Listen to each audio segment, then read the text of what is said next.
napapansin sa iyong mga kapaligiran. Kay dumi na ng hangin, pati na ang mga ilog natin.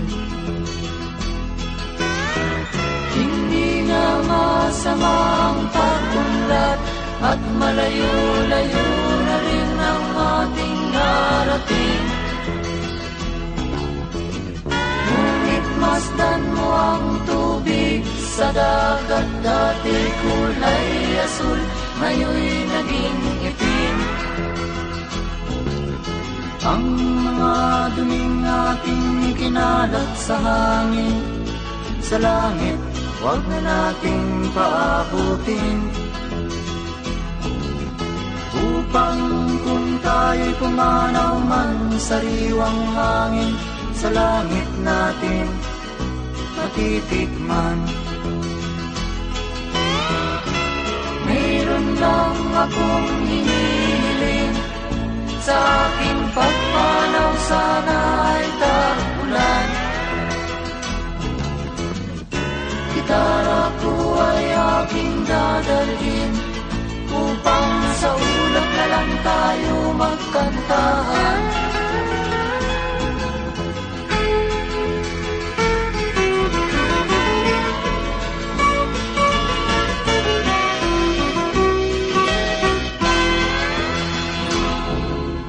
Ang mga bata ngayon lang isinilang, may hangin pa kayang matitikman.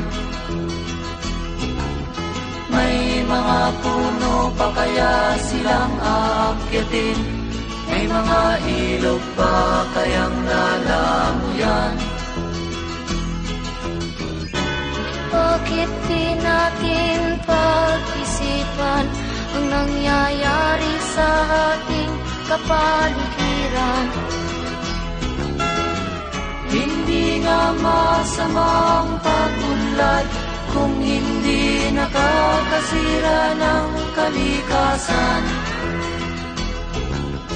Darating ang panahon, mga ibong dala ay wala nang madadapuan.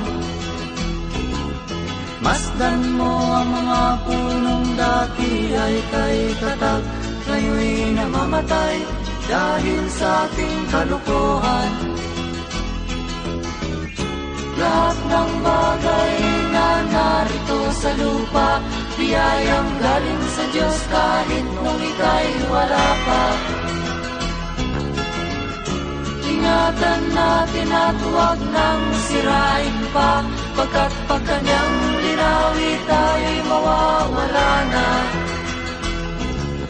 Meron lang akong hinihiling, sa aking pagpanaw sana ay tag-ulan.